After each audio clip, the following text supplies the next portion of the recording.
বিসমিল্লাহির রহমানির রহিম।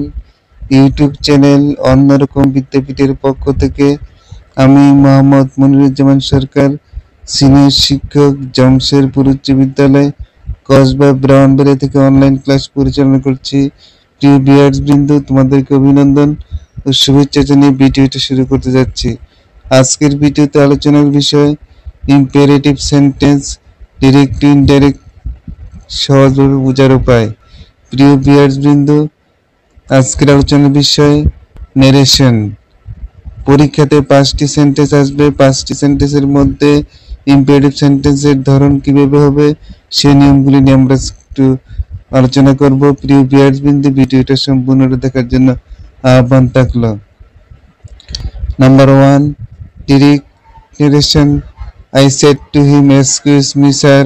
আমি বাংলা অর্থ সহকারে বুঝাতে চেষ্টা করব। এটার বাংলা অর্থ হলো আমি তাকে বললাম, মাফ করবেন sir. I said to him, excuse me sir. এই সেন্টেন্সটার অর্থ আমরা বাংলা অর্থ বুঝলাম। এটাকে ইনডাইরেক্ট নেরেশন করতে হলে কিভাবে করতে হবে? I said to him repeated ভার্বটাকে পরিবর্তন করতে হবে রিপিটেড স্পিচের অর্থের ধরন অনুসারে।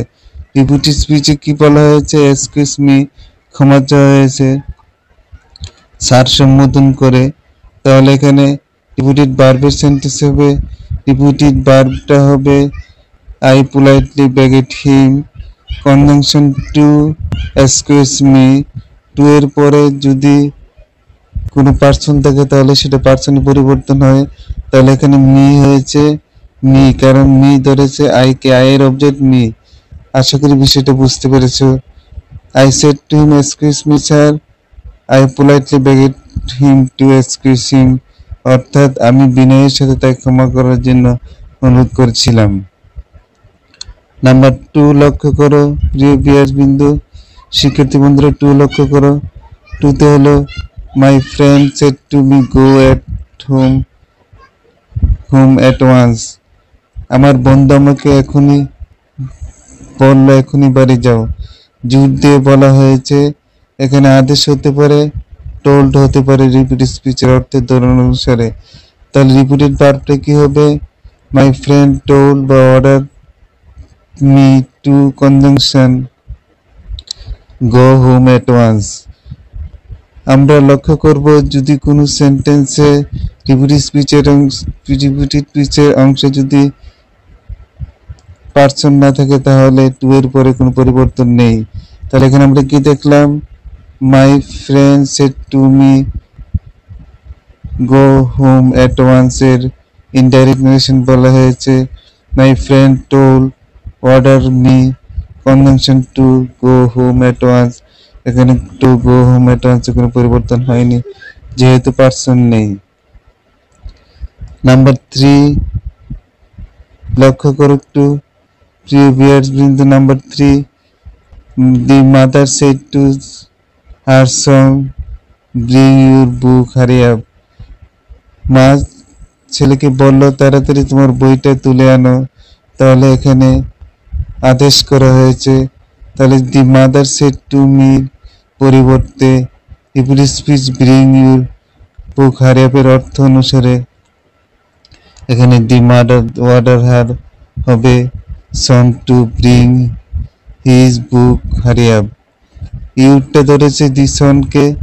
দি সন হলো দি সনের প্রণাম হলো হি, এর পশ্চিম হলো হিজ। তাহলে bring his book hurry up. The mother said to son bring your book hurry up. Indirect নেরেশনে the mother order her son to bring his hurry up, his book hurry up. আশা করি বিষয়টা বুঝতে পেরেছো। তারপরে number 4 হলো the leader said to the people, be attention and listen to my lecture please. Repeated ভার্বের অংশে নেতা জনগণকে বললেন, দয়া করে মনোযোগ সহকারে আমার বক্তৃতা শুনুন। তাহলে এখানে কি হয়েছে? অনুরোধ করা হয়েছে।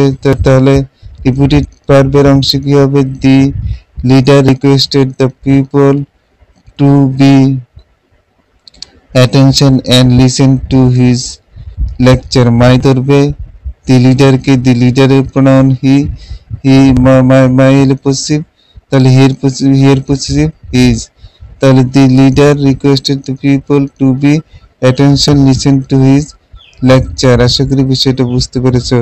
এখানে মাই হয়েছে কি, মাই হয়েছে হিজ, কারণ the leader এর pronoun here possessive his।